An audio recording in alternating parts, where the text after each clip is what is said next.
So ang pagkabit nitong main bearing ay kailangan yung mga butas na yan ay makapasok dito sa mga butas na ito.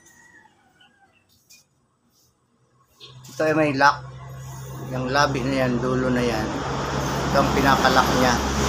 Papasok yan dito sa kanal ng lock main bearing.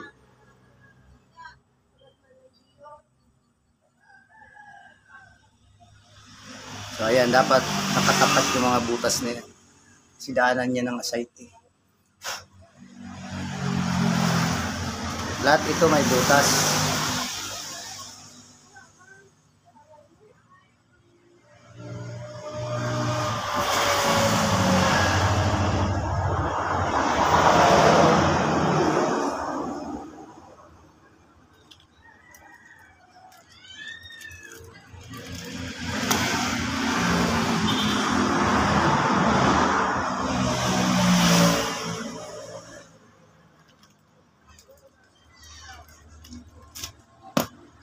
Bali, standard size ito. Ayan o. STD. Ibig sabihin, standard.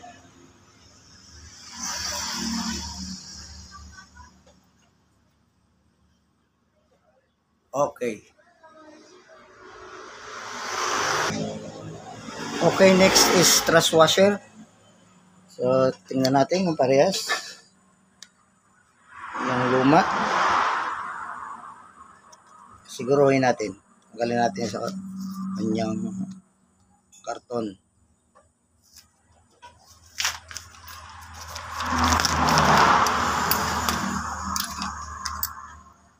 Okay. Tingnan natin. Parehas nga.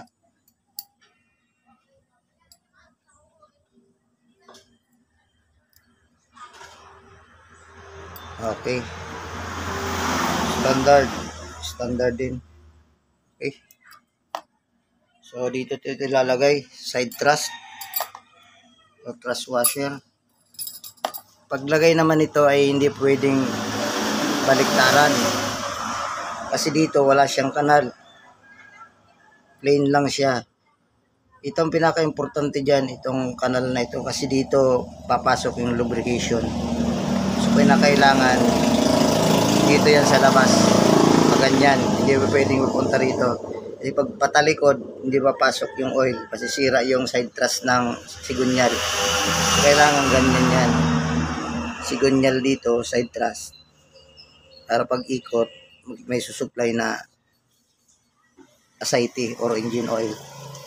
So dito natin yan nilalapat. Dito, side na ito. May kanal yan dito. Yan. Balik kabilaan yan. Yan o, dalawa. Para yung sigunyal niya or crankshaft, hindi niya mag-atras abante. Steady lang siya iikot dyan. Kasi pag walang side truss or truss washer, atras abante, magkakaroon ng salyada yung kanyang crankshaft o sigunyal. So napaka-importante rin itong truss washer na ito. Okay. So next is ikakasak ko na itong crankshaft. Pero bago yan, kailangan lagyan natin ng lubrication. Lagyan ko ng engine oil. Itong lubrication gagamitin natin ay polysynthetic oil. Yan yung bagong engine oil na pinabili ko. So lalagyan natin ito ng patakan natin ito ng bawat isa ng oil.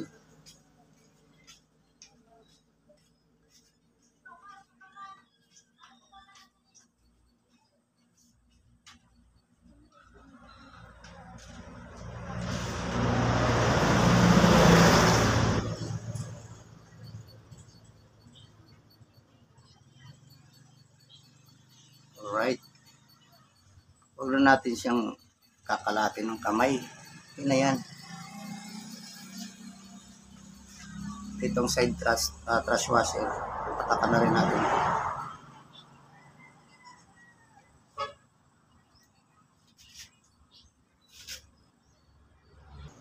Alright, ngayon ay kakasa ko na yung sigunyal or crankshaft. So malinis na ito. Na final wash at nahanginan na rin ito. So, dahan-dahan natin ipasok yung sigunyal. Okay. Silipin natin yung side truss. Okay naman. So ngayon, napatakan ko ulit ito ng oil. Engine oil ulit.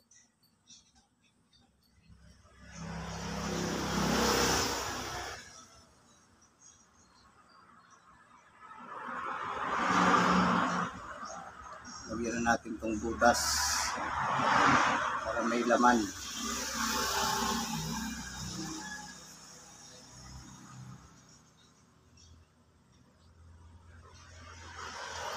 Okay, lupin natin konti para yung oil niya ay mag-spread. Okay.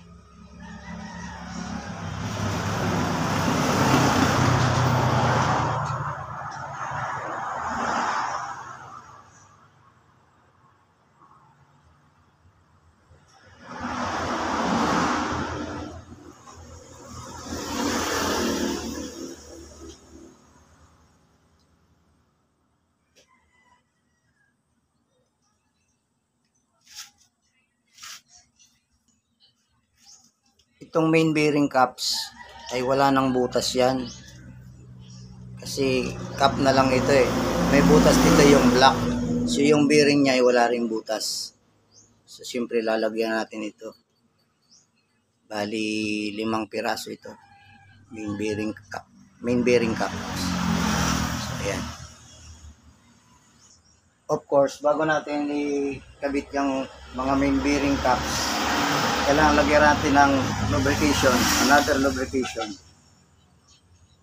Yung main bearing journals. And then syempre, paglagay nito, lagi natin uunahin sa gitna. Ito yung number 3. So, lagyan natin ng oil.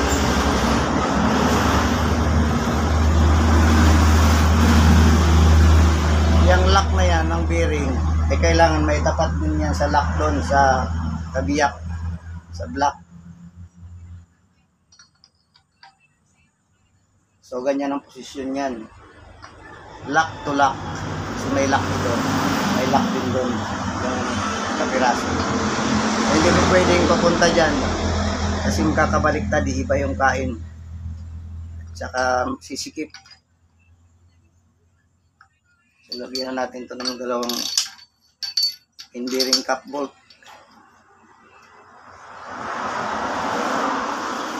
The next is number 2. Same procedure na tayo. Lagyan natin ng lubrication. And then yung mga lock, ganun pa rin, doon pa rin nakatapat.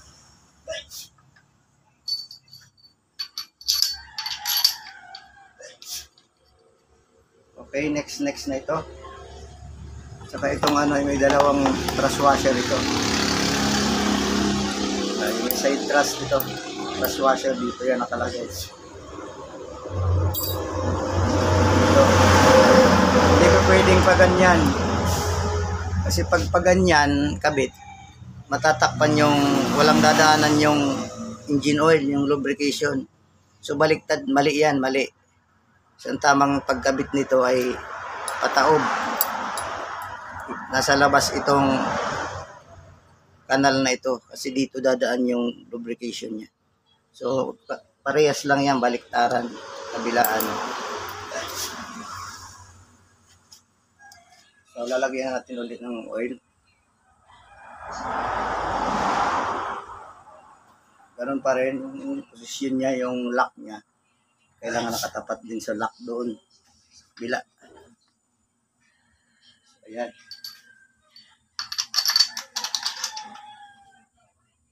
And then, number 1. So, may mga numbering naman yan eh.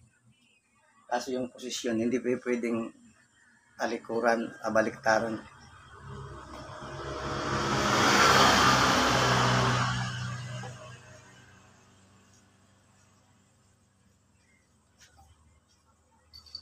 ang pili niya. Oh.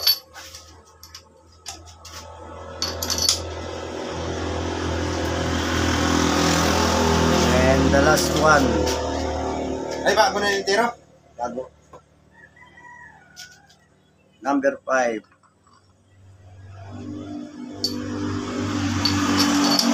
Ay, using. Ay, may using ka? Okay. Ngayon, maghihigpit na lang tayo.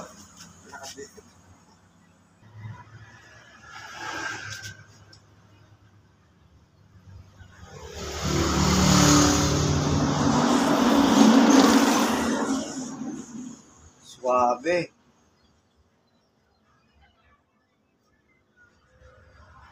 Kahit isang kamay lang. Lambot. Iba talaga pag standard.